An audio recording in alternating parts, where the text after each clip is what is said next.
Welcome to the Emerald City Sportscast. Wilson, as he throws deep downfield. It's going to be caught by Metcalf for the touchdown.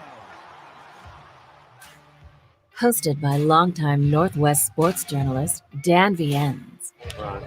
Here's a drive deep to left. He has done it again. Wow.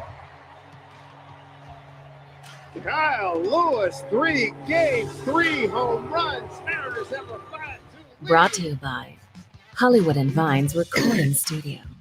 World-class audio recording right in the heart of the Woodinville Winery District.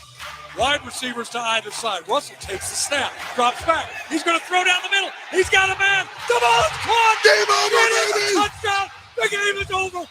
The Seahawks are going back to the Super Bowl. And now, broadcasting live from the Dan Cave Studios, here's your host, Dan Viennes. All right, everybody, welcome back to the Emerald City Sportscast. I am your host, Dan Viennes. It is July 7th, 2021. Hopefully everybody, I know at least here in Washington, is enjoying things being reopened again. Mariners at full capacity again over the weekend. Seahawks have announced that they will be at full capacity at Lumen Field this upcoming season, which is coming up quickly. Training camp just 3 weeks away for the Seahawks.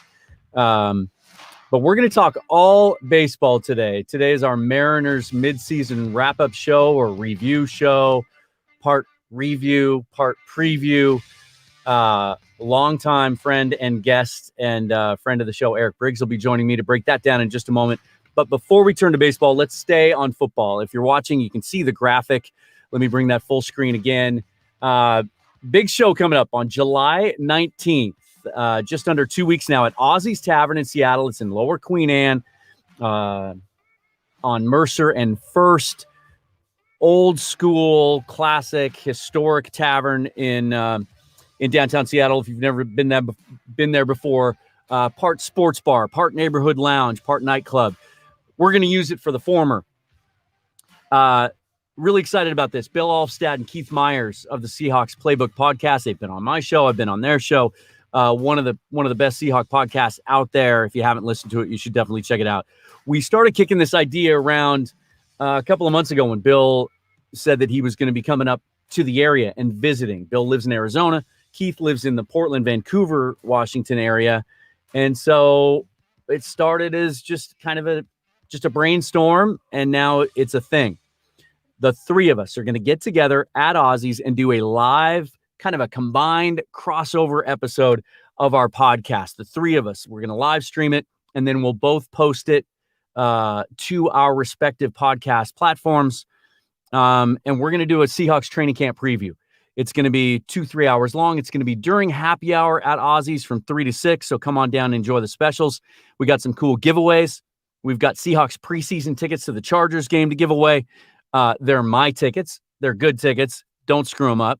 And we've got 5 Fanatics gift cards to give away as well. Get all the Seahawks swag and gear you want. Some other things we're working on also, and it's going to be a fun atmosphere. Really hoping for a good turnout down there so that we get some interaction with the live crowd. We're going to have you get to fill out raffle sheets on that. You get to turn in questions. We'll take the best questions. We've got a couple of live guests set up. Corbin Smith of Seahawk Maven will be joining us as well. We're going to try to make this thing as big as we can. So it'll be live, but we want you to be there in person. Again, that's roughly 3 to 6 during happy hour at Ozzy's in Seattle, July 19th. That's a week from this coming Monday. So we'll leave that up there for just a moment. But until then, we're going to talk mostly baseball. And this is part of the reason you haven't heard from me much in the last month or so. It's a lot of things combined. After the draft is always kind of a letdown. Very intense around that time, free agency in the draft.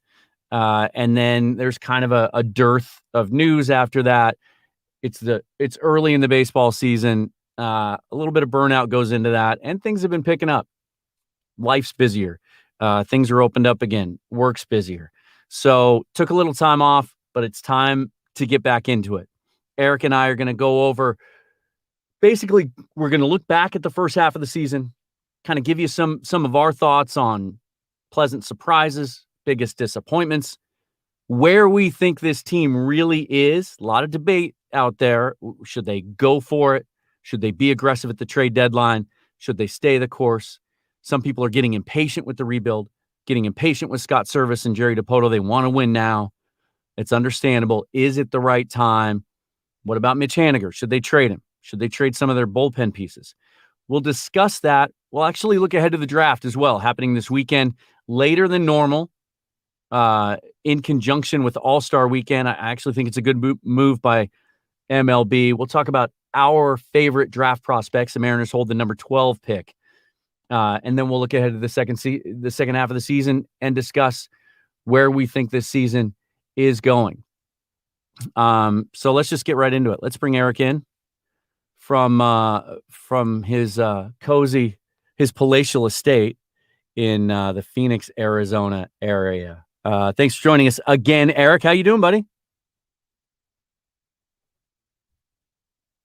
Okay, hang on. I am not hearing you. We are having technical difficulties. And it's because I had you on mute. That was my fault. Probably not value my opinion. I told you I was going to be rusty. You did. How are things down there in the desert? Everything's great. Loving this 115-degree weather. It's just phenomenal. Hey, you know what? For the first time ever, people up here can sort of relate, because for 3 days last weekend, the Phoenix area was the only place in the country last weekend that was hotter than Seattle. As a guy who spent a lot of his life up here, try to wrap your head around that. I mean, it was crazy to be here in it, but that had to be weird for you, even looking at the forecast and what was happening up here with the heat wave. I actually felt very bad for you and everyone else that I hold near and dear up there, because I know none of you, besides yourself, were prepared for the utter hell of triple-digit heat. Yeah, I think I saw a stat. I think it was something around 40% or less of homes in this area have air conditioning. Yeah. Down there, it's 99%. I can hear your air conditioner going in the background. Yes. It's a little different. And I get a little bit annoyed, and this even happens up here when it gets, you know what it's like up here. When it gets over 88, people start to complain. And then you always get the people from other parts of the country that chime in and, oh, poor you, and we deal with this all the time. Well, it's different. It's different. Yeah. We're not acclimated to it. We don't have AC. It was like I was in a dream. Like I would open the back door to let Zoe out to go to the bathroom, and it felt like I was opening a blast furnace. It was just weird. So I don't know how you do it on a day in, day out basis. I was down there for 3 months in 2016, but it was August, September, October. I think it was upper 90s, kind of felt like 90. I never got to see the good stuff. I've seen it now. Well, listen, let's talk about some baseball. The Mariners aren't quite at the halfway point. They've got the rest of this homestand against the Yankees and Angels to wrap things up. An ugly 12-1 loss to the Yanks last night. They dropped to 45-41. So we're technically past the halfway point. Third place in the American League West, 8 games behind the Astros, who annoyingly are still good. 3.5 games behind the A's, and 3.5 out of the wild card. So 3.5 games behind the A's for the second wild card, 4.5 out of the first wild card with the Rays. They land 1 on the All-Star team in Yusei Kikuchi. Let me start with this. At the beginning of the season, if I had told you that after 86 games the Mariners would be 45-41, would you have taken that? Of course I would. As a matter of fact, I think if you remember, I said this year when we did our season preview was, if we hit 500, that's an accomplishment. But I also prefaced it. I said, but I don't think it's also an unreachable goal. I knew it was a very reachable goal for this team. Now, if you would have told me we're having a Marco and Paxton and Lewis, now you add that in and you still say we're 45-41, then I probably would have been like, I doubt it. But, I got to say, Flexen, Kikuchi, the bullpen, Haniger's played well. Francis played well. Fraley on fire. Crawford has turned into a legitimate bat so far through the first 86 games. So, I mean, there's a lot of huge upside there. Yeah, you touched on some of that stuff. What's strange to me, and this is where we kind of get into, there's still, and there's always going to be until they're a legitimate winner. There's so much Mariner fan, battered fan syndrome at work here. And there's so much cynicism around a lot of the Mariners fan base that there's people out there complaining that things aren't as good as they could be and complaining about the job the GM and the head coach or the manager have done. And we're going to get into that a little bit later. But they're 45-41. They have a winning record. They're one of the hottest teams in baseball over the last month, really going back 6 weeks. And yet you look at the things you mentioned. What if James Paxton hadn't gotten hurt? What if Marco Gonzalez had been healthy all season long and dialed in? And just as he was getting dialed in, then he left the team for 2 weeks. Yeah. What if Kyle Lewis had been healthy in the lineup the whole year? It's bizarre to think that maybe they're underachieving in some respects. I mean, I think you certainly have to take that into account because if you look at all the questions marks entering the season, and granted, a lot had to do with all of our young talent. Sheffield done in the starting rotation. Flexen was an unknown. Kikuchi hadn't produced yet. So, hey, Marco, we knew Marco. Hey, as long as Paxton stayed healthy, Paxton's great. We know who Seager is. We know who Hanger is. But Lewis and Fraley, Trammell, Evan White, we go down the list and all these names, especially the bats, they're just so young. What do you really have and what do you not? And so to watch Scott Service and the rest of that staff nurture these guys along, get them in positions to succeed, Dipoto knowing when to move guys up and down, and that's an important part of a player's development. Sometimes they need to go back down and get less at pressure at bats to really work on the things they need to improve. A lot of people with the Kelnick situation, they could have pulled that trigger maybe 2 weeks earlier, sure. I don't think one way or the other that hurt. But for everyone to be like, oh, see, look, another top prospect, and he's totally garbage. They lied to us again. Mariners lied to us. This guy, he can't hit it. He could hit the broad side of the barn if I helped him. It's like, listen, he's the next Dustin Ackley. Yeah. 92 at-bats. So let's slow down a little bit. I'm not saying that he doesn't have bust potential. Every player in all of baseball has bust potential. They all do. However, you look at what he has done throughout his minor league career, and you see the makeup and the mentality he has, and all the professionals that have graded him out over the years. And hey, you know what? When he's ready to come back up, I think we see a different Kelnick. It might not be, batting 350 with 35 dingers, but you're going to see a different kid. He's going to mature. He's going to get better at his craft. And quite frankly, I mean, to have some of the setbacks they did, I mean, Sheffield, in no doubt, I mean, he's regressed. Yeah. One of the young pitchers, we were like, oh, it looked like last year he had turned the corner possibly. He was going to be that number 3 guy, that he was going to really help push forward our rotation. To see that's not so true, that was unexpected. Flexen, I didn't see him coming in, and I think right now he's got a 4.1 ERA, but for a long time there he had a sub-4 ERA. I didn't see that, basically a reclamation project from the K-League. I mean, who saw that coming? So you touched on a couple of things there. Let's talk about the negative first from the first half. Is Sheffield your biggest disappointment?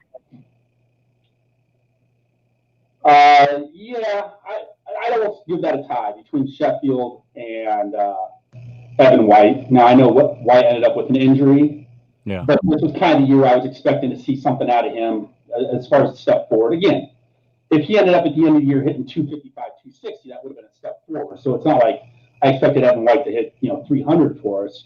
Yeah. But I think between him and Sheffield for sure. Yeah. Yeah, it's Evan White clearly was a disappointment before he got hurt, but it almost, you can almost make a positive out of this. This in years past when we would track top prospects for the Mariners, there were so few of them to track, and it put more pressure on them to succeed. When you talk about the Montero, Smoke, Ackley era, that was basically it in the system. And so those 3 guys had to become stars because there was nothing else. You look at this team's winning, challenging for a wild card, a lot of good things happening, and they're doing it without Evan White, who's been out now for 6 weeks, and before that wasn't producing. They're doing it without any real production from Sheffield. They're doing it without Justin Dunn, who unfortunately had really turned a corner, and I thought had kind of replaced Sheffield as the next best intriguing young arm, who I really didn't think long-term was going to be a starter, but sure was looking the part before he came down with a little shoulder fatigue. Yeah. So, it just goes to show you. And then Kellenick comes up and doesn't hit. Yeah. So you look at some of the young guys that are producing, and Logan Gilbert, after a couple of shaky starts, has looked really solid, gets better with every start. You can see the stuff. You can see the upside. It just goes to show you how valuable depth is. Taylor Trammell is another guy. He's shown flashes, but he's hitting 160, 170. There isn't the pressure for these kids to come up and destroy right out of the bat. Because we got a little spoiled last year by Kyle Lewis, or the year before, I guess, when he came up at the end of 19 and hit all those homers. So when Kellenick comes up and he has the great game, his second game out, 2 doubles and a home run, we think, oh, here we go. And then he goes 0 for 40. Yeah. So they're really doing this without a lot of production out of their top prospects, and with a lot of injuries and a couple of key disappointing performances. So what is it? How have they won 45 games? What is it about this team? Well, I think that, a lot of people are going to point to, our run differential. It's not sustainable. You talk about the sabermetrics guys, right? Not sustainable, all said and yet. Mm-hmm. If you go back, and this is one of the few times I use ESPN, they do all the standings. They go back all the way to 01. There's probably more on there, but just what I was looking at. There's one team that keeps popping up with around 500 records or a little bit better than 500 records with negative run scoring differential. And it's the Seattle Mariners. Part of it has to do with their ballpark. Part of it also has to do with the way teams are assembled. I do love sabermetrics. You're much better at sabermetrics than I am and lean on a lot more. But I also don't like people that completely just buy into them. And you cannot argue with them because if the number says this, well, the one thing no one can measure, or else everyone would nail every draft in every sport and every player would be an all-star, is the human factor. You cannot quantify human factor. This team has shown that it will fight and scrap all the way to the end. And how many come from behind victories we have? I think we're 18-6 in one-run games. We're 9-1 in extra innings. We're 10-1 now in extra inning games. So there is the human factor along with some of the ballpark factors that help us. And that's why, if you remember when DePoto first got here, he said, we will have the most athletic outfield. He identified that right off the bat. If we can cut down on people scoring on us, because our outfield is uber athletic and can turn doubles into singles or catch the ball that would have looped in, etc., we are going to be more successful because we have such a spacious ballpark. So I think when you factor in what everyone is saying and all the different machinations they can think of how this is going to blow up, I'm not buying it. You can't continually do this as an organization. You can't continually do this over 86 games in one particular season. And then all of a sudden, everything just, okay, yep, all the numbers caught up to you guys. Yeah. Now we need to go 6 for 30 in one-run games after this. I don't buy it.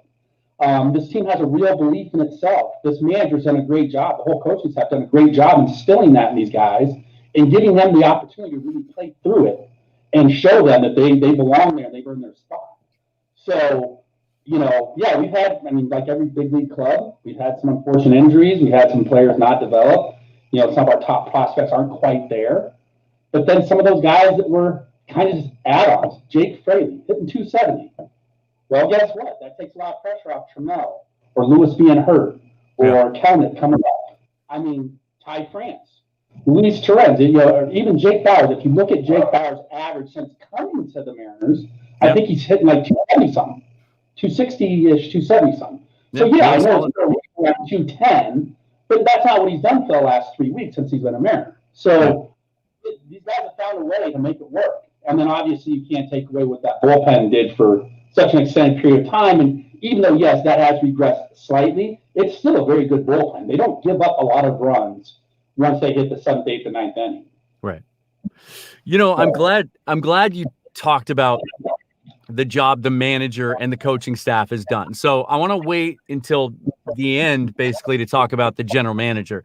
But it just baffles me how people can look at what's happening with the Mariners, and it's not just this year, and I'm going to touch on that in a second, and not give some credit to the manager. Everybody loves to bash on a guy for bullpen decisions, right? Sure. For he's terrible. They should have. He'll bring a guy in. That guy gives up a base hit to score a run. Oh, he shouldn't have done that. The hindsight guys. And I get it. It's not perfect. He's stuck with Rafael Montero a little too long in key moments. Hopefully, the sign that he brought him in to mop up last night in a blowout was a sign that maybe he's not going to pitch in those high leverage situations anymore. But part of that is loyalty to a veteran player. And part of that is what makes Scott Service an effective manager and why guys like playing for him and why that clubhouse is so healthy. And here's the thing. I tried to find out because I was reading a story about this year, and you gave the stats, all the 1-run victories and all the extra inning victories. And I tried to find his career record since 2016 in those. And I couldn't, but I did find a story from 2018 when he signed his contract extension. And at that time, Jerry Dipoto made specific mention of the fact that the Mariners were 82-57 in 1-run games under Scott Service. Wow. And now we're seeing that it's happening again this year. That's not a fluke. That's a track record. That's substantial data.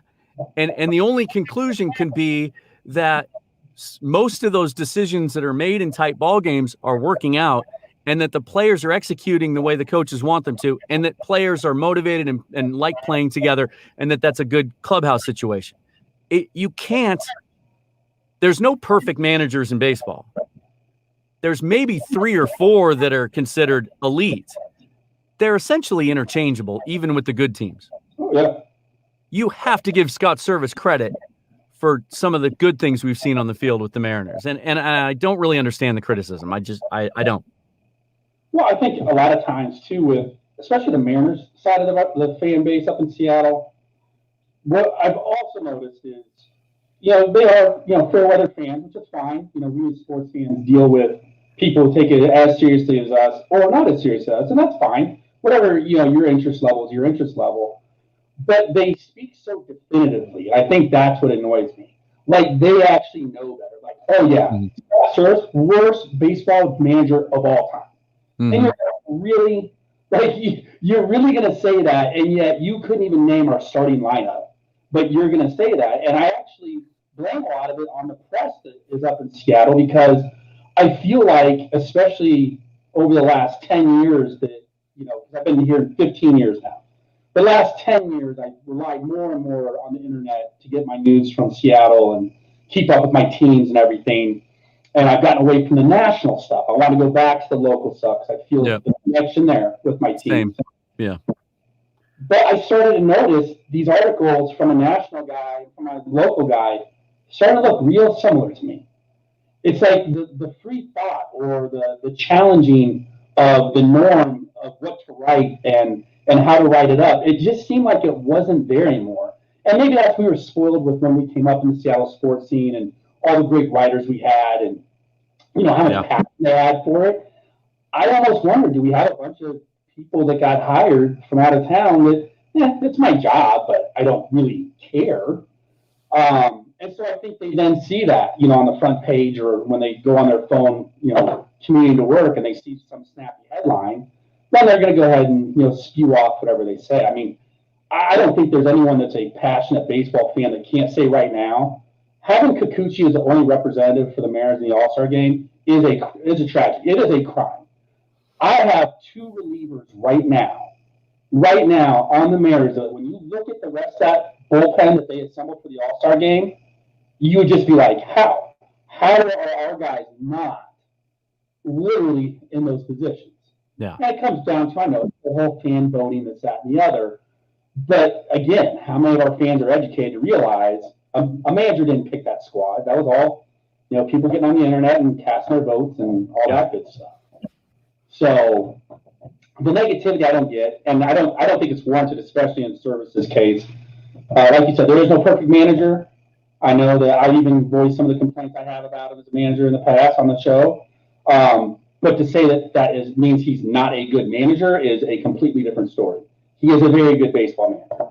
And quite frankly, he might be the best baseball manager for the Mariners right now from the 2016 through this season process. And probably that statement's true for another 2 to 3 years. Yeah, I think for those who don't know, he had never managed on the field before until DePoto hired him and brought him up here. His experience was in player development and running farm systems and with the Angels and with the Rangers, I think, and I think that mentality, that patience with young players, and that ability to teach is something that they need in the clubhouse right now. I'm glad you brought up run differential because I took some time to look into this because I had a hunch. I kept hearing about run differential, and it really pissed me off because in my head I could remember specifically 3 or 4 games where the Mariners got blown out, and in particular during that time when they were dealing with some injuries. Before they called Gilbert up, they were shy in the rotation. They were running a lot of bullpen days out there, and then they had the COVID issue strike their bullpen, and they were terrible for about a month. And I thought, I wonder if I look back, if I'd be able to find that most of that run differential happened in a handful of games, and therefore isn't as statistically relevant. And I was right. So I found 7 games within about a 3-week stretch during that time I'm talking about, where they lost 10-2 to the Rangers, 7-1 to the Dodgers, that 16-1 loss to the Padres when Flexen got hammered in the first inning. He just didn't have it. And really, if you take that one game, Flexen's ERA right now is 3.8. If you take that game out, it's like 3.4.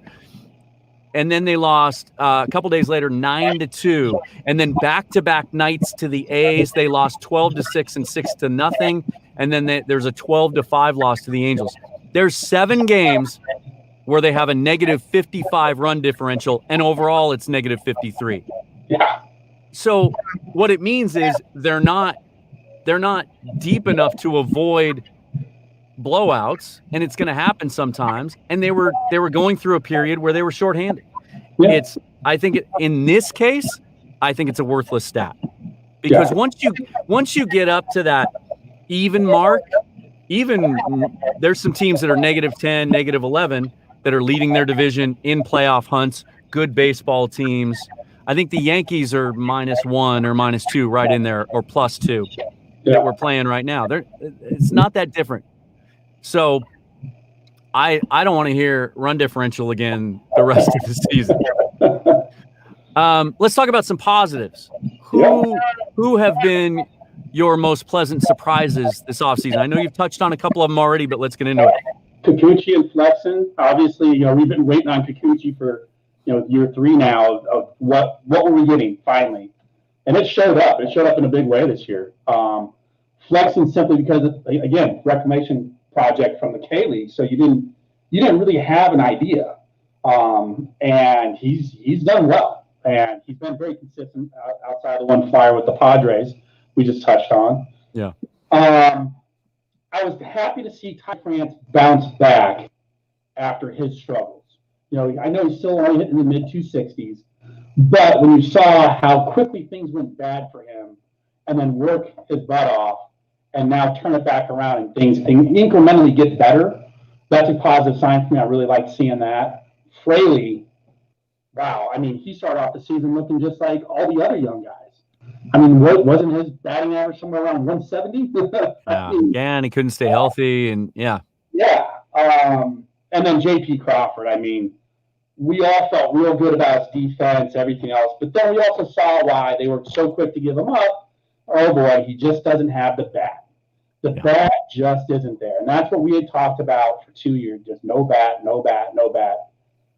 And what this kid is putting together for a season right now, and again, I mentioned, too, about relievers. I want to know how J.P. Crawford's not on the All-Star team. I mean, that's crazy to me. Yeah, certainly the numbers warrant it. It's a stacked position. I think he just got caught up in that, and maybe there's still some doubt as to whether it's sustainable or legitimate. There's none of that doubt with me, and I'm with you. To me, hands down, Crawford is not just the most pleasant surprise, but the most shocking development of the season. I think at the beginning of the season, we were all having a discussion, and it was a legitimate one of, is he our shortstop in 2022? Is that a position you go look to upgrade? Is he the long-term answer? Even the first month of the season, when he was getting on base, it seemed lucky. He wasn't barreling the ball. He wasn't really hitting all fields. And then something clicked. And now it's been 6 weeks, 2 months, and it's gotten to the point for me where it looks like it's not a fluke, and that he found something, and he talks openly about it. He found something that he's latched onto and he believes in, and he brings to his approach every single day. I saw one of those 3D spray charts the other day during the telecast of the game, and you'd be hard pressed to find another major leaguer who had one as impressive. It's cliche, but he literally hits the ball where it's pitched. He hits to all fields. You can't use the shift against him. He's not trying to hit home runs. He's just making good contact. He's in that way, in this day and age, in today's Major League Baseball, he's kind of a throwback, and he's made himself a very valuable part of this movement heading forward. And I think that's a box that you can check off, that you don't have to worry about shortstop for the next few years. Since June 1st, just to put this into perspective, he's hitting 286 overall, 5 home runs, 31 RBIs. Since June 1st, 353, and he leads the majors with 44 hits over that span. And then he continues to play as the reigning Gold Glove champion at shortstop. I think he leads. I saw yesterday he leads Major League Baseball in 9 defensive runs saved. I don't know that he's ever going to be an MVP candidate or a superstar, but he's made himself a very important, reliable piece of this team. And hitting at the top of that lineup, you have to give him a lot of credit for what's happening with the team the last 6 weeks. 6 weeks as well. I think it's the most important development that we've seen this entire season. Yeah, I think that you're right. I think that, especially when you consider not only his defensive position, but where he bats in the order, it adds that much more importance to it all. Like you said, I mean, now these guys have to be pitched to a little bit differently. You got a guy on base who can swipe bags. I mean, you look at all the extra base hits. I mean, I think I saw he was top 8 in doubles right now. I think Crawford is. So it's not like he's just, getting beaten by a pitch and walking up to first and hoping to come around and score. Like, this guy's actually getting on base, swiping bags, hitting doubles. So he's put himself in scoring position. And that makes it easier for the guys behind him, So, yeah, I agree with you. I think that is probably the most unexpected, but the most important development we've seen, for sure. And you mentioned Kikuchi. I think it's become a no-brainer at this point that they exercise that series of 4 one-year options. I think it brings him in at it's either 14.5 or 16.5 million a year. Yeah, I know it's a bargain, whatever it is. Yeah, for a solid number 2 or a mid-rotation guy even that goes out and gives you a chance every day. And what I like about what he's doing is he brings an energy when he comes out to the mound and a fire and a competitiveness that you can see. I think that's infectious and contagious. And I think I don't know that he'll ever be a legitimate number 1 or an ace that we'll ever be talking about him on a Madison Bumgarner level or a Max Scherzer level or a Clayton Kershaw level, but he's darn close. He's closer than that to anything the Mariners have had in a very long time. And he's not old. That's the thing. When people talk about, and I've seen some of this, I don't know, $16.5 million, maybe they should trade him, get value for that. That's a lot of money. Not for a guy who's not 30 and doing what he's doing. You got to lock that guy up. You have to. I mean, and if they look at any of the contracts that went down this last offseason, you had guys that are not Kikuchi level getting what, 22 to 25 mil a year? Yeah. I mean, he's going to be a steal. Even if it's 16.5, he's a steal. You lock him up. You lock up those 4 years, and you put to rest any thoughts of having a number 2 pitcher out there because he's got the spot nailed down. you know. And if he does make his way to being our ace, great. I don't think you even need to worry about that so much, especially the way they're putting this team together and this rotation. You know, a lot of the old school stuff is starting to disappear. And I think the true vision of an ace, unless you specifically have that guy in your building, it's really faded. You don't have 30 aces anymore in the major leagues. Yeah. You know, you have maybe 10, you know, across the entire league that you can call a true ace. Yeah. So, you know, and I like what you said about his mentality too, because I think it is infectious. And I like, because that's the same way Logan Gilbert walks out to the mound. Yeah. Every time I look at Logan Gilbert walking out to the mound or walking off, he reminds me of Randy Johnson. Not specifically in the way he throws, but in that, just his demeanor and his mentality. Mm-hmm. Like, I want to strike you out, and if I don't strike you out, I want to hit you with the ball so hard you don't ever want to get in the batter's box again. That's what his face says to me every time. Yeah. You know? I was wrong about Kikuchi. He turned 30 a few weeks ago, but still, usually by the time top of the rotation starters get to free agency, they're 31, 32, sometimes older, and they're going to cost you a lot more than that in the open market. Yeah, and the Mariners only have, when you don't count Kikuchi's option, $22 million committed for next year. It's a flat out no brainer. You talked about Flexen. Chris Flexen is one of those guys that I don't think will ever be an all-star, but he kind of reminds me, to pull from 20 years ago, he reminds me of Brian Holman before Brian Holman got hurt. Yeah. A guy who's just really steady, goes about his business, real professional, real analytical about how he approaches things, has all the pitches,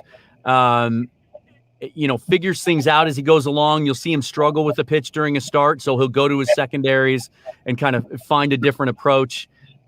He just seems like one of those, like the ultimate number 3 starter that you run him out there every 5th or 6th day. You know what you're going to get from him. You're going to win more often than not when he's on the mound. He's going to keep you in games and save your bullpen. He's been a lot of fun. Two of my pleasant surprises. I don't know that it's a surprise, but the first one is Mitch Haniger staying healthy. He never really had issues with injuries until 2 years ago, but then the ones that he did have over the last 2 years were so significant. You had to wonder, I know we talked about it on the preseason show, is this a guy who's played too hard, run himself too hard, been too hard on his body and he's breaking down? It's not just the fact he's been out there every day and the Mariners have done a good job of managing his workload, but that he is who we thought he was when he's healthy. And kind of like I talked about with Chris Flexen, never going to win an MVP.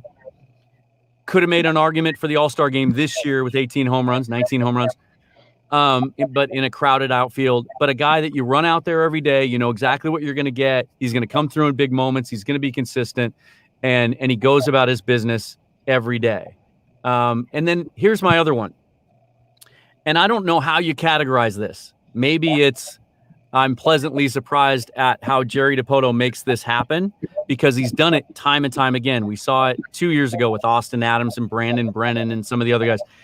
The way they find relief pitchers that nobody wants, that are designated for assignment or released outright or who are free agents, because they see something in them or in their arsenal that if they tweak and change their approach, they can get the most out of them.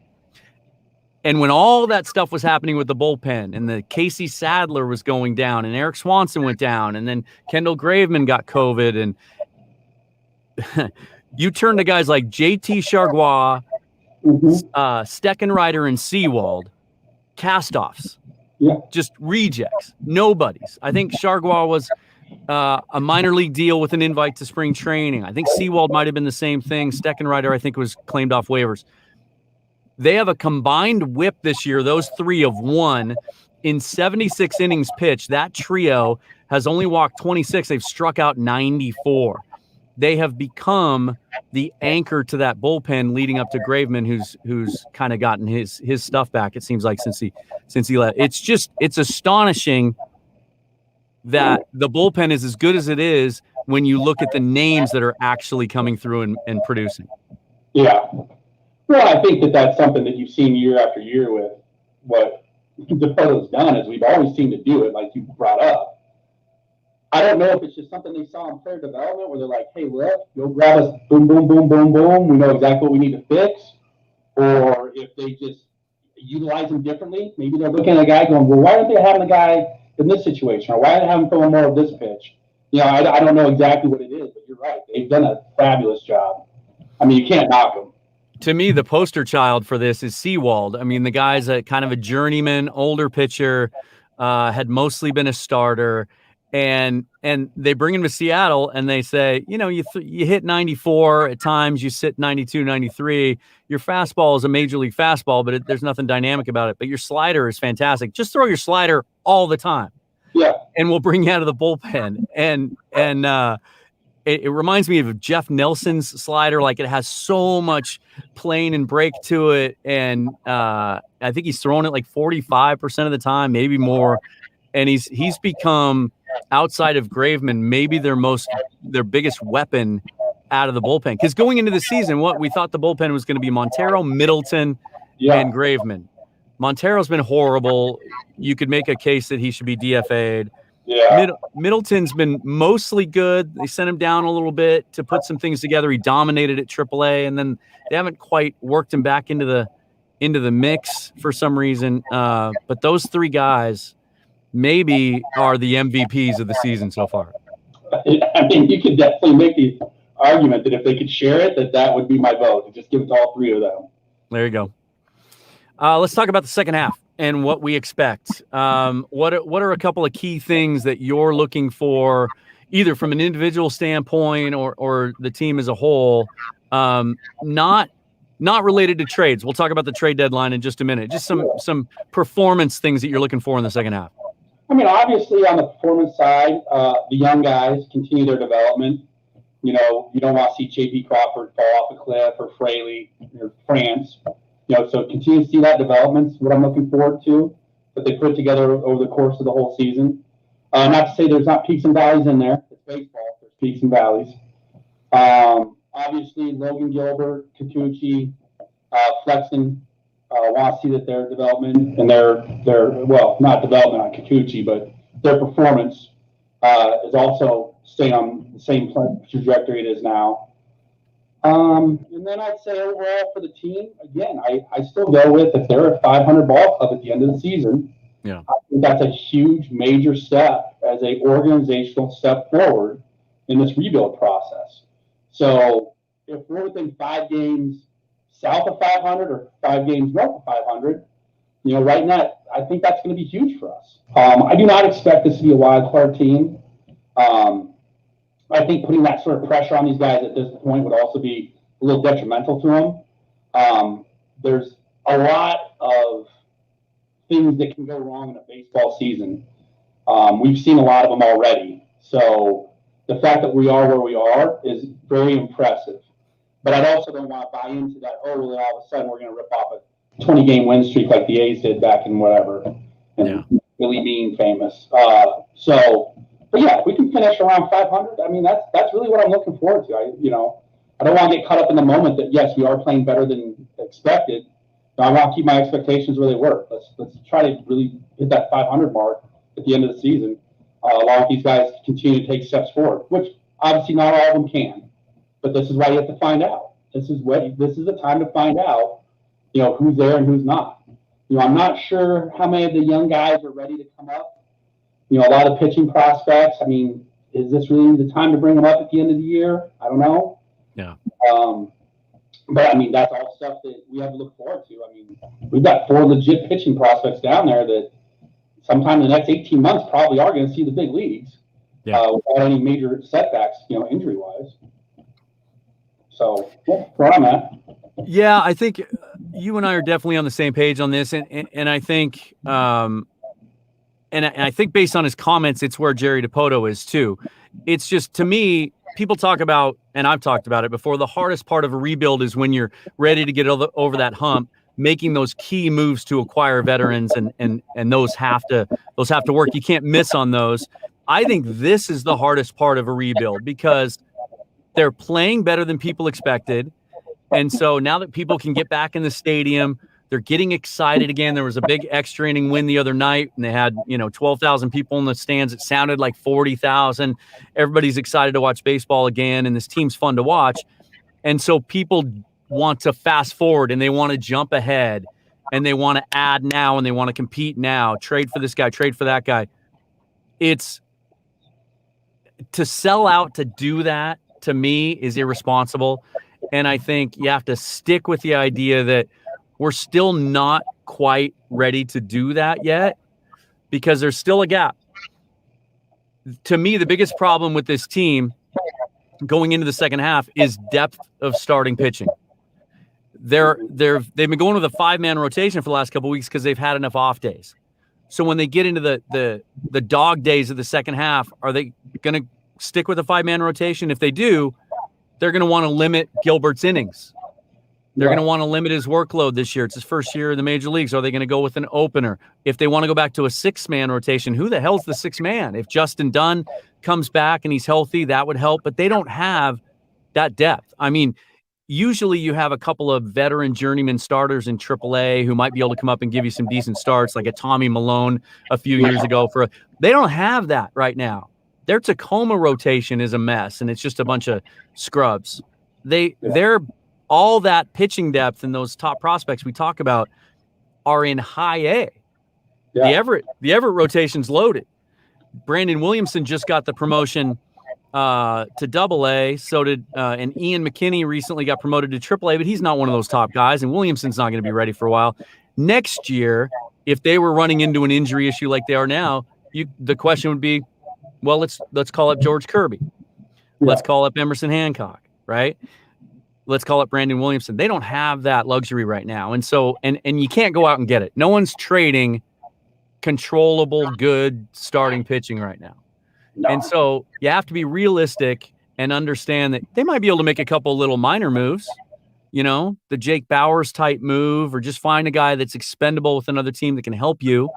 I like the idea of, there's a lot of talk about getting Nelson Cruz on a rental and trading for him to come in and DH for you the second half of the year, bringing him back to Seattle wouldn't cost you much. Those types of moves I don't mind, but there's a lot of sentiment out there to sell out and go for it, and I don't think it's possible. Well, I think that sentiment leads you back to what the Mariners historically have been as an organization. Even when you go back to, the late 90s when we, mid to late 90s when we became relevant, what did we do? We always went out and got these big free agents. We always gutted our farm system. I mean, it was just a pattern over and over again. It didn't matter the name you put out there. It didn't matter if it was Gillick or Bavasi you put out any name you want out there. They all did it. And they all did it to some degree. Some like Gillick, that's just who he was. Everyone knew that coming in town. Right. Gillick prospect is nothing other than collateral to go get major league players. Well, that's why DePoto was given this job, and that's why DePoto was given his mandate, was to break that cycle. Well, you don't break the cycle because you have one decent first half that's better than expected, and so now we're going to take, what were we rated, number 3 farm system? Or number 2? By 2 and 1, yeah. Right? And we're going to destroy that for what? Mm-hmm. You're not going to get what you think out of it. And honestly, nothing that we have on the roster currently is not in the same or better position next year outside of Kyle Seager. Yeah. That's it. The only real player you're talking about that might not be a part of this next year or the year after is Kyle Seager. Right. That's it. Now, anyone else that wouldn't be a part of it, we would have had to have shopped. It's Haniger, okay, we shopped him. If it was Kikuchi for some stupid reason, we shopped him. But you're only talking about Kyle Seager, who, by the way, I love to death, but it's time for Kyle to retire. Yeah. Kyle's garbage now. He's not an everyday third baseman. He's doing us no favors. Maybe he's great for the developmental side, and that's why they keep him in the clubhouse and run him out there every day, right? I have no problem being loyal to him because we're not challenging for any playoff spots. Let him play out the year, but stick to DePoto's plan. Yeah. We've got a great farm system. It is now getting to the point where it's going to start to produce the fruit. Let's see what type of fruit we're going to produce. And you're going to have to give that, and again, that's going to be a 2 to 3 year process. You're not going to know right off the bat. Kirby might be at the show a year and a half before everyone else, he might be the last guy. He might not show up at all. He might be Danny Holt, right? Catch an arm injury, we never see him again. Yeah. So let's see what's happening. Let's see who produces. Let's see who moves up. And then at that point, and this is probably, in my mind, 2023, okay, maybe in 2023, the off season leading into 2023, okay, you want to go sign a free agent or two that will really take the team over the top, or maybe consider trading for someone that could really take it over the top. That seems appropriate to me. But even after the end of this year, going into 2022, I would still be very hesitant. Yeah. For them to just start, going out and shopping our assets. Yeah, I'd be really nervous. Yeah, unless someone blows us away. We haven't talked about it specifically, but I think we've both given our answer away on this one. I'm firmly on the side now of you don't trade Mitch Haniger because he can be. I do think there's a chance you could be a contending team in 2022 with a good offseason and a couple of these young guys developing over the next year. And if you do, I think Haniger can help you do that. I don't think at this point, even with a year and a half of control left, that you're going to get enough to make it worthwhile, because whatever any other team is offering, and this is how good the Mariners system is now, we already have it. You want to offer a really good 21-year-old high A starting pitcher who projects as a mid-rotation guy? That might seem like good value for Mitch Haniger. All right, we already have 5 or 6 of those. You want to, maybe if someone offered a middle infield guy, a second baseman, a guy that could play third long-term, who they think is a bona fide major leaguer and is on the cusp of being a major leaguer, maybe that could sway you. But you need guys like Mitch Haniger to make the transition and get back to winning again. And to have a veteran in the clubhouse. So I hang on to him. And I'm okay if they hang on to him through next year, hoping that he can help them win, and he ends up walking away as a free agent and they get nothing in return for him. The value of having him for the next year and a half, I think, is more than that. And then with what you're saying about development of the kids, I think what I've got my eye on the second half, other than some of the things you touched on, I haven't even talked about Jake Fraley yet because you did such a great job, but he's so much fun to watch, and he's becoming the player that we hoped he would be when he came over for the first time. He just injects a lot of energy in that team and plays real hard-nosed, and he's becoming what I hoped Ben Gamel was going to be for us, but with more power. But Kelnick's going to come up again, probably very soon. Since his demotion, he's hitting .305 with an OPS over 1,000, 7 home runs. His K rate is only 14%. He's walking almost as much as he strikes out. He's been especially hot the last 2 weeks, hitting the ball to all fields again. I think he'll be up shortly after the All-Star break. I saw speculation this morning they could call him up for the next road trip when they go to Coors Field, hitter-friendly park. How does he do? Does he settle in? Does he relax more this time and start to produce? And then it's only a matter of time before we see Cal Raleigh. I think it's gotten to the point where you've seen everything that you need to see from him in AAA. He's hitting .322 with power. He's striking out 13% of the time. Like, for a switch hitting, power hitting catcher, that's a ridiculously low strikeout rate. His defensive skills, I think, have developed to the point that there's no question he can be an everyday catcher back there. We don't have to worry about. We could have talked about Tom Murphy as one of our disappointments this year. We don't have to worry about taking at bats away from a guy like that, even though Terens has been hitting with power lately. Those two guys in the second half for me are the key to that next wave of prospects, and let's see how they develop, because that'll go in a long way towards determining, I think, what they do in the offseason as far as pursuing free agents, which I think they will do. I do, which leads me to this. Let's talk about the general manager. Okay. There is a massive, it's not the majority, but it's a very vocal minority. And it's not a small minority. It might be a third of Mariner fans out there. And I'm thinking of one guy in particular who's a very popular podcast host out there who I follow on Twitter, and he's always tweeting about Mariner opinions. And his opinion is so strongly rooted in the fact that Jerry Dipoto is a terrible general manager, should be fired yesterday, and that anyone that supports him is, I want to keep it I want to keep my language family oriented, but it is so in love with Dipoto that they can't see the truth. There's a lot of that sentiment out there, though. I do think, as you touched on, it's some of the older, burned out, cynical Mariner fans who just assume that if you have the general manager of the Mariners plaque on your office door, that you're probably an idiot. His contract is up at the end of this year. He's due for an extension. There's some question as to why we haven't seen that extension yet. How do you view the job he's done and whether or not he deserves another long-term extension with the Mariners? Well, I think he's done a great job, honestly. I think he deserves another extension, probably in the range of 4 or 5 years, type of extension for sure. And I would just challenge all those people that hold the opinion that he's just terrible at his job or the worst ever. I challenge them with, show me the evidence of where he's failed us. He came into a situation where, quite frankly, we were bloated with contracts. I mean, bloated. I mean, did everyone forget when Robinson Cano and company were in town, how much money was on our books? And in very few players. I mean, I think there was 5 players that ate up something like 85% of our payroll at one point. It was ridiculous. Yeah. We were, if not last place, dead last. As far as farm systems, we had no assets down there at all. And that was by everyone's measure, not by the objective eye. I'm talking about everyone out there. We were definitely the bottom 3 for farm systems for probably 5-6 years. Yeah. I mean, it was a long time. We had nothing.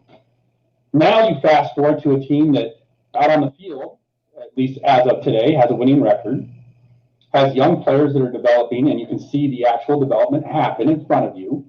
It's tangible. It's not speculative. It's tangible. Yeah. You've got a top 3 farm system so that when you are ready to make some moves, when you feel like your team's there and you're only a piece or 2 away, and you got to go make the move to get that special player or 2 to take you over the top, you can actually go do it. If this was Bill Bavasi's team and we had the same conversation right now, the only difference is we'd have no one down in the farm system, and you couldn't trade for anyone right now. Yep. You'd be like, I hope we make it. Yay! So I don't see how people can look at the tangible facts of the product on the field, the player development, and then the assets to go make this team better quickly if you chose to do so, and not say the man has not done a great job. Because we had none of those 3 things prior to him. None. Yeah. I mean, one year we win 86 games, next year we win 62. So it's not like we were a perennial 95-win team that was always getting to the ALCS. Like, I mean, what, am I missing something that they are all key to that I just don't know? Yeah. Yeah, I think a lot of it just comes from that's how Mariners fans think about the Mariners. When I see the criticism, I see really ridiculous reasons for it. Some people will cherry pick the trades they don't like Chris Taylor, Freddie Peralta. I think if we broke down every trade Jerry Dipoto's ever made, his winning percentage far exceeds most of the general managers that baseball fans would think are good ones. Yeah. And then there's also this question of, I think a lot of it comes from this last offseason. I think people are unfairly blaming Jerry Dipoto that they didn't go out and sign a couple of key veteran free agents to help this team go to the next level, when they don't understand that wasn't his doing. That if you remember at the end of last season, he came out and specifically said, and I've said on this show that I thought this was a mistake at the time, that it was too soon. He specifically said, I think this team can be a playoff contender next year. And the reason he said that is because at the time he was led to believe, or told explicitly by ownership, he was going to be able to spend in the offseason. Not crazy. Yeah. But he was going to be able to be fairly aggressive in going out and getting some substantial veteran pieces to add to the roster. And then we all know what happened. Ken Mather got to John Stanton and convinced him that because of the finances coming out of the pandemic and everything else, that they should hold off. Yep. Stanton's just as much to blame for that as Mather, because he should have, as the owner and CEO of that organization, he should have known better and trusted his general manager more because Mather wasn't a baseball guy. We've gone over that. So not DePoto's fault. He tried to add some decent pieces. He really tried to add Colton Wong, but ultimately the bidding got a little too high. He would have been fantastic in the middle of this order. He's having a great year. And he tried to he looked into some other things as well. He came out 2 weeks ago, Jerry DePoto did, on his weekly radio show, and again explicitly said, he was asked directly, do you expect to be aggressive in free agency this offseason and in acquiring veteran players? He said, in a word, absolutely. And then he went on to describe why he felt like the time was right for that.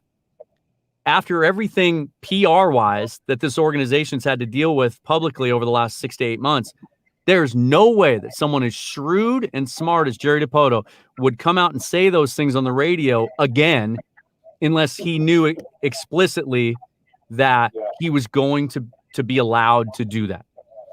And so that is going to happen. Now, ultimately, that's what he's going to be judged on. He's done a remarkable job. And this is another thing people lose sight of. It's not just drafting good players and improving the farm system and not trading them away. But as a general manager of a Major League Baseball team, you're in charge of the entire minor league organization. And that means all the systems and processes that are in place. If you don't like the general manager of your baseball team because he didn't make a good trade, you can't just go swap him for a guy that you think is going to make better personnel decisions. There's an organizational philosophy that goes along with that, and you have to change the entire flow chart. Yeah. Everything the Mariners do from the Major League level all the way down to Modesto and the Dominican League and the Arizona League, they're teaching kids the same things. They're teaching them the same way. They're instructing kids the same way, and they're all on the same page as far as how to develop talent.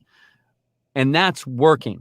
And so maybe he isn't good at the last piece of really building a 26-man veteran Major League Baseball roster where all the pieces work together and make you a contender. We don't know that yet, but there's no way in hell you can convince me he doesn't deserve the chance to prove that based on what he's done so far. Absolutely. You just can't. And I think people also forget, trades, yeah, you have a little bit more information than, I guess, drafting people. I'll give you that. But on some levels, it's still a crapshoot. Mm-hmm. Sometimes you see a guy just tear it up the first half. I mean, this guy's lights out. I mean, everything you need, and we're trading for him and bringing him in. That's the last piece, and then all of a sudden, dude ain't hitting no more. Yeah. Just does not hit the way he was, or he's not pitching the way he was. Now all of a sudden, he's long balls left and right. So I mean, for me, if that's the biggest knock on DePoto so far, especially when you bring up a trade like the Chris Taylor trade. Does everyone forget what Chris Taylor was doing in a Mariners uniform? Nothing. Yeah, not that, yeah. We didn't see it coming. Who the hell saw it coming? Yeah. Nobody. Yeah. Literally nobody. And Freddie Peralta was an 18-year-old pitcher when they traded him. Like the hit rate on those guys is ridiculous.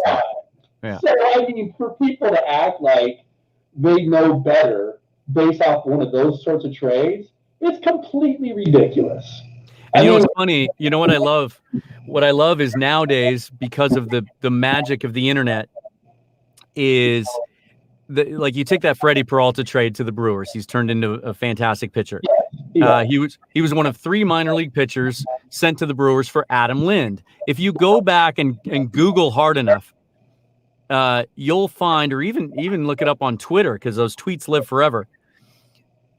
The overwhelming majority of Mariners fans were laughing that we killed the Brewers on that trade. Yes. That we got Adam Lind for that. So it's really hypocritical then to come back, 5 years later and go, oh, he should have never traded that. It's absolutely. I mean, look how many times in the past we traded for someone that we thought for the Mariners was just. I mean, go back to Jeremy Reed. Oh man, I was ecstatic when the Mariners made that trade with the White Sox. I thought this kid was a center fielder for us, and then the kid just couldn't hit when he got here. Yeah. Justin Smoke. Probably one of the saddest Mariners stories of all time, not just because of all the personal tragedy, but all the fanfare that guy came in with, and then just couldn't hit the freaking ball. Jesus Montero. There was no one, when we made that trade with the Yankees, there was not one person that wasn't like, oh, damn, like, oh, yeah, the Mariners, they just picked up the bat. He was a top 10 prospect. Yeah. He was a top 10 prospect, and I remember, I think it was Jonathan Mayo on the MLB Network one time where they were doing their annual top prospect show, and they got to Montero, who was still with the Yankees at that time, and he said he compared him to Edgar Martinez as a right-handed bat. Wow. Like there's no, but again, that goes into my previous point that like there was no doubting how scouts felt about his ability to hit. But then he came into a poor player development program, and they didn't get the most out of him, and it ruined his career. Here's an example too. I think people are too quick to want to label a trade as a win or a loss, and I think a great example of that is the Mike Zunino trade. It was the very first trade that officially kicked off the rebuild at the end of 2018. And he just was named an all-star. He has 19 home runs, I think, on the season. He really isn't that different from the player that was here. He's hitting 200, but he's a good, solid, better than average defensive catcher. He's a great clubhouse guy. Everybody loves him, and he's got 19 bombs. So does that mean that was a bad trade because Malik Smith didn't become the leadoff hitter and the everyday outfielder we expected him to be? No. We get Jake Fraley as a little bit of a fringe benefit, a little bonus to that trade. Yeah. But even if Fraley never becomes an everyday player and Zunino goes to multiple All-Star games, it doesn't mean that was a bad trade. Zunino had to go. Yeah. He needed a change of scenery. It wasn't working here. And the fact that he turned out to be a great player doesn't reflect negatively on the general manager who traded him away. Not at all. Not at all. No. So, general manager stuff, since we're talking about that, let's talk about the draft a little bit. Let's talk about future Mariners. It's coming up this weekend. I really like that they moved it back finally because it always was awkward to me before that the College World Series happened after the draft. Yeah. Although it was interesting sometimes. Like I remember watching Dustin Ackley playing the College World Series for North Carolina after we had drafted number 2 overall, and he hit an opposite field home run. And I thought, well, that guy's going to be great. But from a scouting standpoint, it didn't make sense. It was just kind of dumb. So now it's later. And then the fact that they do it in conjunction with the All-Star game, I think the first round's even being televised on a regular network. I think Fox or somebody is doing the actual first round. Should bring a lot more attention to it. The Mariners have the 12th pick.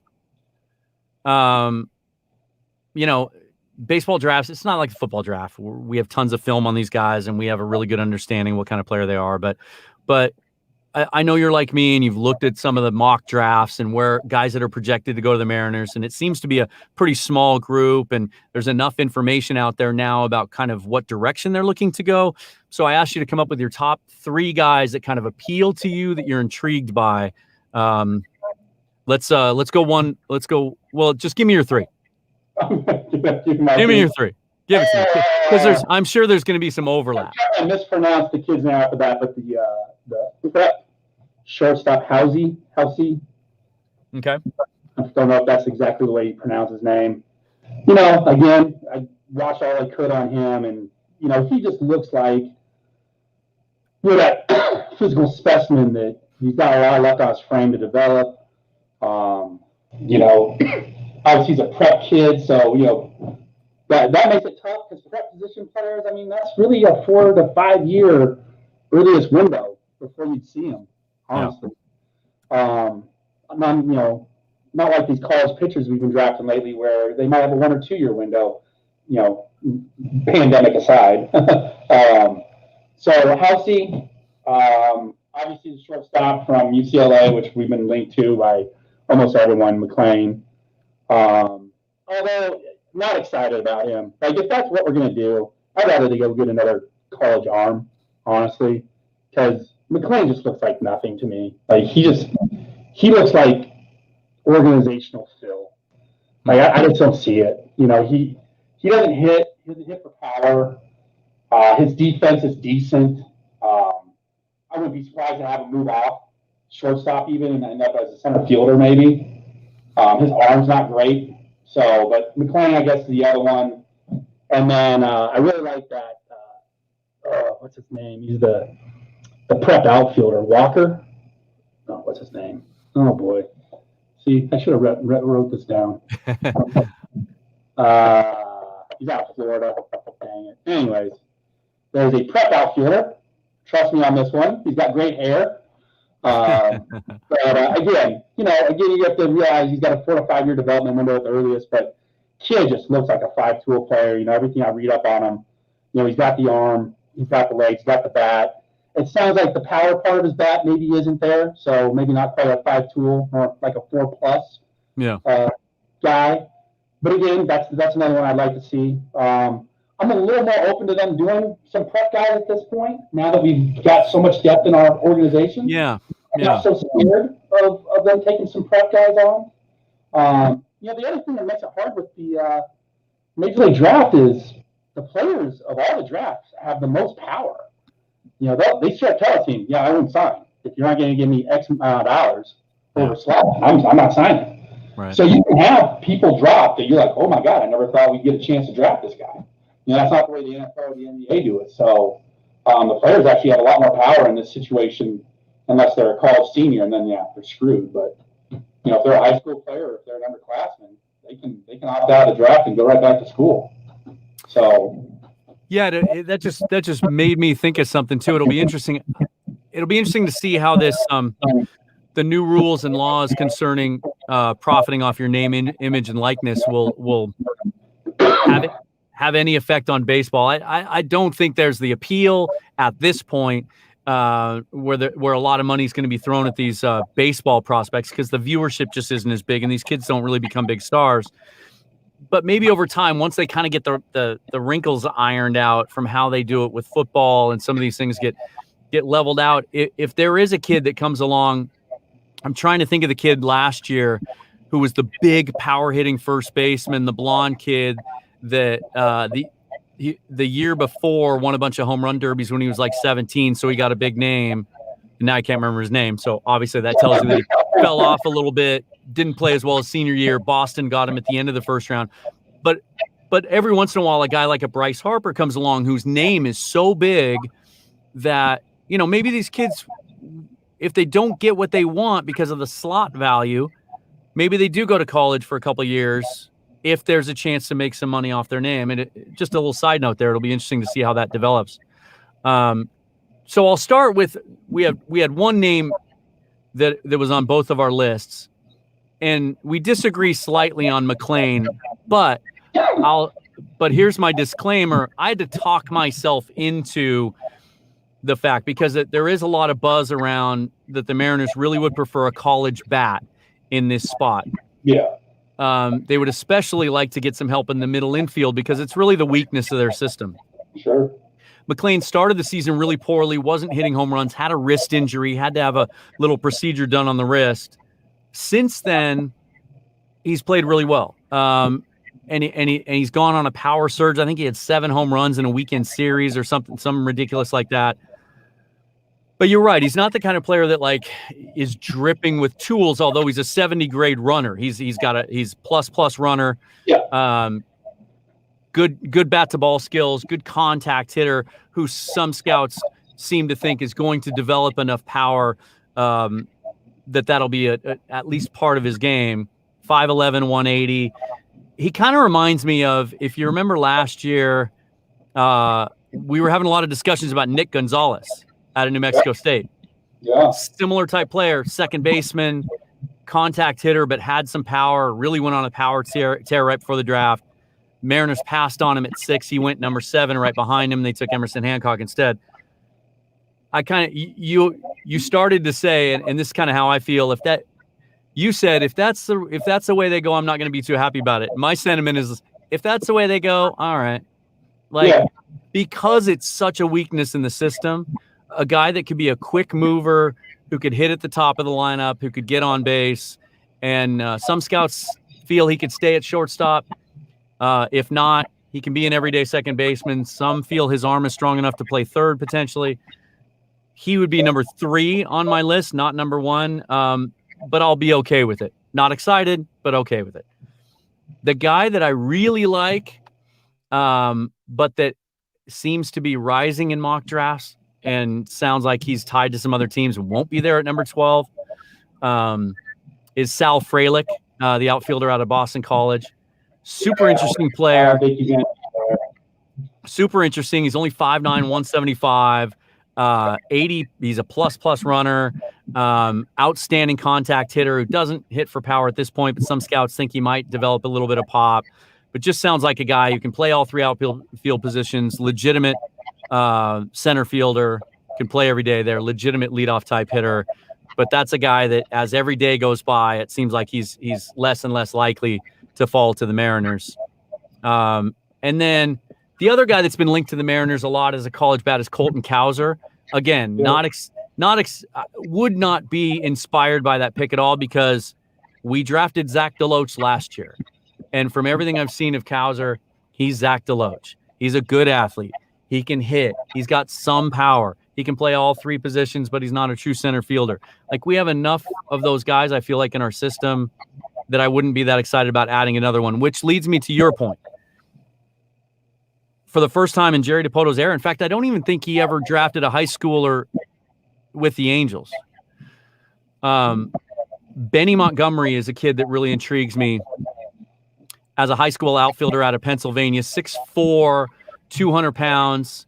From what I've seen, you watch raw video and it's usually batting practice or the kids, shagging fly balls. Not a lot you can tell, but from what I'm reading, from what the scouts say, has tremendous raw power. He won a home run derby at an all-star game recently.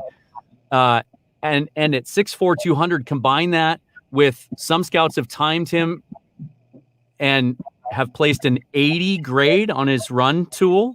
Wow. The swing needs some work. It's a little uneven at this point, but the Mariners have shown that they're very adept at taking guys and tweaking their swings.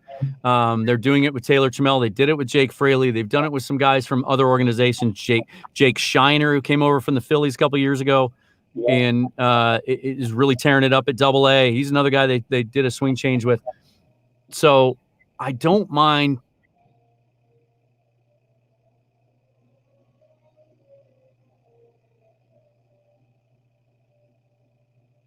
Hello.